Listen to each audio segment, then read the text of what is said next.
Here's another good thing about you. You are indeed the true unsung heroes in your community. I want to show you something if I can get this one to work. Oh, I was talking about that Pretrial Justice Institute and getting our federal tax dollars. Here's what the chairman of the board of the Pretrial Justice Institute said. It is time that every woman and man seriously concerned about bail reform in America faces the fact that there will finally be no complete and lasting reform unless we can substantially banish money, that's you, from the halls of pretrial justice.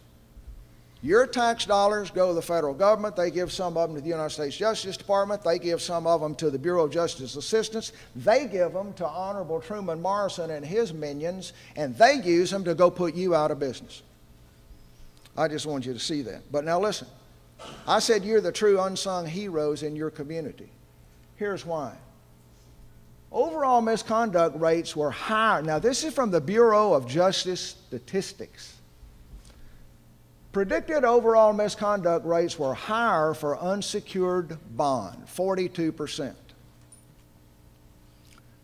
Secured bond, 20%. Let me, look, you know what that means? It means that every time you write bail bonds in your community, instead of those bail bonds being written through an unsecured release program,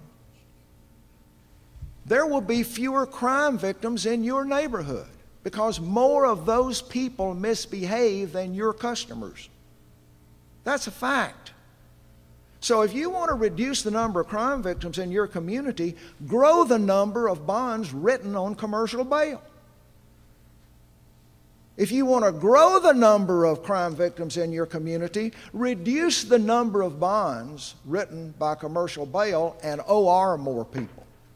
Listen, Mary Chapin Carpenter had a line in one of her songs that said, "The cards may lie, but the numbers never do." Those are just the numbers, folks. So you need to remember, next Saturday when you go down to Ralph's, you're going to pass some woman in that aisle that didn't get raped because you're in that community. You're going to see a child that didn't get molested because you write bail bonds there. You're going to stop in and get a Diet Coke at the 7-Eleven store, and you're going to come across a clerk who didn't get 7-Eleven shotgun hijacked because you write bail in that community. Now, those people don't know who they are, and you don't know who they are, and you know what? Your community doesn't even know what I'm telling you here today. And maybe you didn't know it either, but you need to remember that. You're saving crime victims just by hanging in there and being there. Now, the third thing, that's all I've got room for, because I could write out pages of these things you're good for. You have about you a real spirit of generosity. They say you just care about the money. They say you don't care about the crime, you don't care about the defendant himself. And they say you hope he reoffends because that way you'll get to write another bond. That's what they say.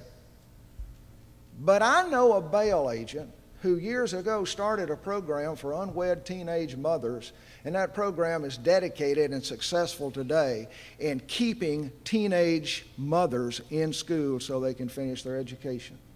And I know a bail agent in Houston, Texas, who services in a big way the African American community there, and he got worried about these young black men who kept reverting to crime. And so he goes to his church, and he and his pastor worked out a program where they trained up a cadre of men in that church to be mentors to these young black people he bonds out. And I know about a man who is a volunteer in NorCal Clean and Sober. And when he bonds somebody out who has a substance abuse problem, he gives that man or that woman his cell phone number, and he says, "I want to help you get clean and sober, and you call me." And he gets them into a program, and if they have a problem anytime, day or night, they call him, and he talks them through it. And you know, in the program of Alcoholics Anonymous, they give a little red poker chip, a little plastic poker chip. to a man or a woman who makes 30 days of continuous sobriety. They just call it a 30-day chip. I wonder how many people in that man's neighborhood are walking around with a chip in their pocket because he's there. Does that sound to you like a man that hopes they reoffend? It doesn't to me either. That's the kind of people you are. And so what that means is, and I'm going to close now, what that means is what they're saying about you is just not true. It's just not true. Well, what can you do about it? The lady here a while ago was talking a little bit about your re-imaging program. That's part of it. What can you do about it? There is a principle that says the way you handle black propaganda is by putting the truth there. Putting the truth there. Well, how do you do that? How do you as a bail writer do that? Well, I can think of two things.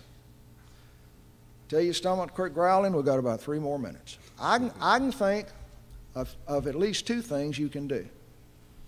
Become a really strong, dedicated supporter of the professional organization in your area that is working and fighting for your continued survival and trying to build an industry where you can flourish and prosper despite what others are trying to do to get rid of you. There's some good organizations out there. The CBAA is one of them. And you say, well, you know what? I don't have any money to put into it. Then volunteer your time. Work the phones. Do something. The Golden State Association, there's some good, you heard, did Linda Braswell give a report on? We had Marco do it. Oh, okay, so Marco gave a report on PBUS. There's the Professional Bondsman of the U.S. You can't join this one, but it's one I'm really proud of, and that's the American Bail Coalition. Almost every insurance company that writes bail in America is a member of the American Bail Coalition. You know what they do? They take the premium that you send them and they take a piece of that premium and they dedicate it to the budget of the American Bail Coalition. And let me tell you something, folks. It's not insubstantial. And that money funds a lot of projects the American Bail Coalition is engaged in to preserve your future and expand your business. Dennis Bartlett, the executive director of ABC, is here. Collar him and ask him. Find him and say, hey, tell me some of, Jerry told me you're doing a lot. Tell me some of what y'all are doing. But get yourself personally involved in the CBAA or the Golden State. Get yourself involved in an association and work hard for them. The other thing I would encourage you to do, and this is just as important, become your own goodwill ambassador for the bail bonding industry. Equip yourself so that you know exactly what you are about and what the opposition is about. A lot has been done to provide bail agents across America with material so that you can quickly get educated. You got one of these handouts. A lot of those materials are listed there. Check the ones you want, fill out the form, and send it in. And those materials will be sent right back to you, and you'll be surprised how much you'll learn from these things. And finally, I would tell you, practice the principle of exchange and abundance. Now, what in the world do I mean by that?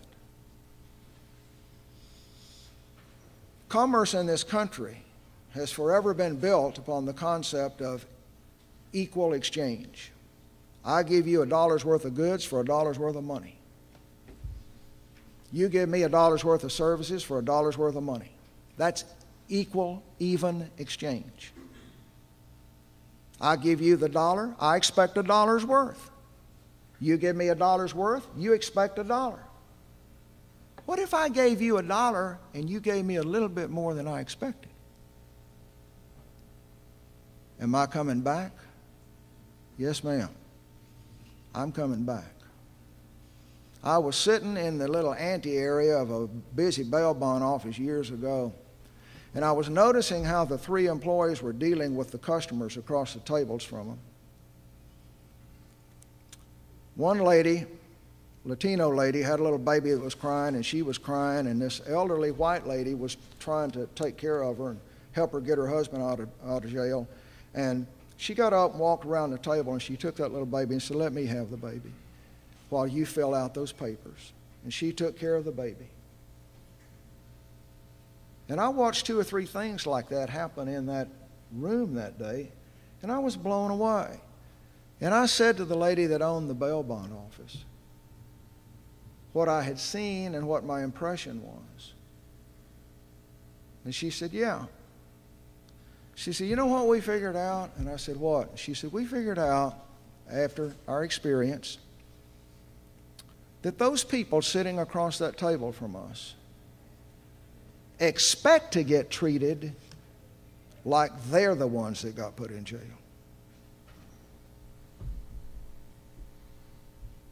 But we treat them with respect and dignity because we know, and here's what she said, because we know those people have hopes and wishes and dreams, and theirs are just as important to them as ours are to us. And I said, "Well, I bet a lot of those people come back, don't they?" She said, "Their neighbors do." She said, "You know why?" And I said, "Why?" She said, "Because people who go to jail hang out with people who go to jail."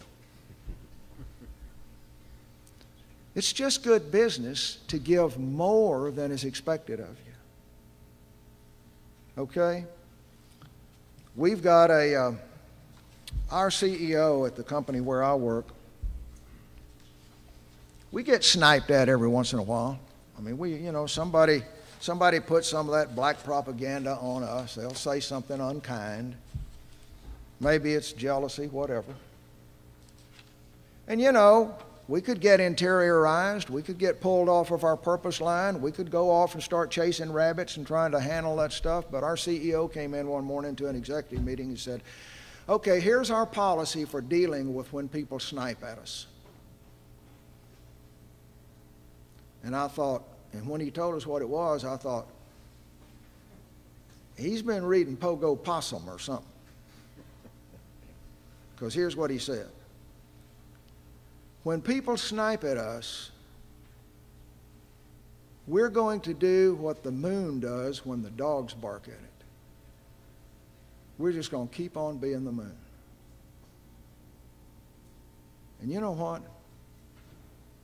That is entrenched as an operating policy in our organization, and it's one of the most effective management policies we've got. Don't try to pull us off our purpose line of expansion and service, because we ain't going with you, pal. We're going to keep being the moon. You do that. Don't get pulled off your purpose line of survival because they're saying ugly things about you. Support your local association. Give a little bit more than people expect of you. You'll be fine. You'll be fine. God bless you.